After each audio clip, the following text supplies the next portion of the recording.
আমার দেশ ভারতবর্ষ শুধু একটা দেশ নয়, হাজারো দেশের এক মিলনভূমি।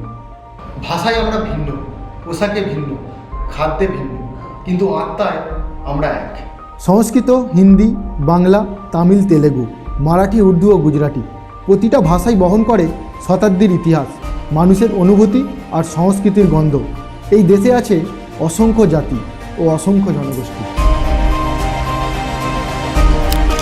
আদিবাসী থেকে শহুরে নাগরিক, পাহাড়ের মানুষ থেকে সমুদ্র তীরের জীবনযাত্রা, এই সমস্ত কিছু মিলেই আমাদের ভারতবর্ষ। উত্তরে হিমালয়ের কোলে জন্ম নেয় শান্তি আর দৃঢ়তা। কাশ্মীর থেকে উত্তরাখণ্ড, হিমাচল থেকে লাদাখ, বরফে ঢাকা পাহাড়, মন্দির, গুরুদ্বার, সুফি আর ভক্তির সহাবস্থান। দক্ষিণে সভ্যতার প্রাচীন শিকড়, তামিলনাড়ু, কেরালা, কর্ণাটক ও অন্ধ্রপ্রদেশ। মন্দিরের স্থাপত্য, কর্ণাটিক সঙ্গীত, আয়ুর্বেদ, সমুদ্র আর সবুজের গল্প।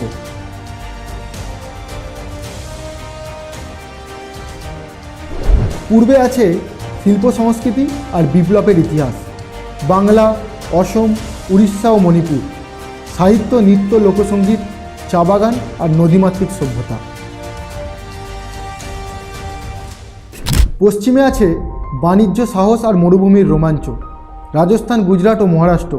রঙিন উৎসব, দুর্গ, সমুদ্রবন্দর আর আধুনিক ভারতের গতি।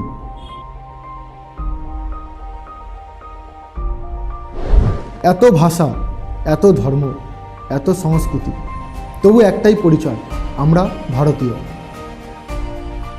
এখানে ঈদে মিষ্টি ভাগ হয়, দুর্গাপুজোয় সবাই প্যান্ডেলে ঢোকে, দীপাবলিতে আলো জ্বলে ঘরে ঘরে, আর বড়দিনে হাসে রাস্তাঘাট। ভারতবর্ষ শেখায় ভিন্নতা দুর্বলতা নয়, ভিন্নতাই শক্তি। এই দেশ শুধুমাত্র মানচিত্রে আঁকা কোনো রেখা নয়, এই দেশ মানুষের গল্প, সংগ্রাম আর স্বপ্নের নাম। আমার দেশ, তোমার দেশ, আমাদের সকলের দেশ ভারতবর্ষ।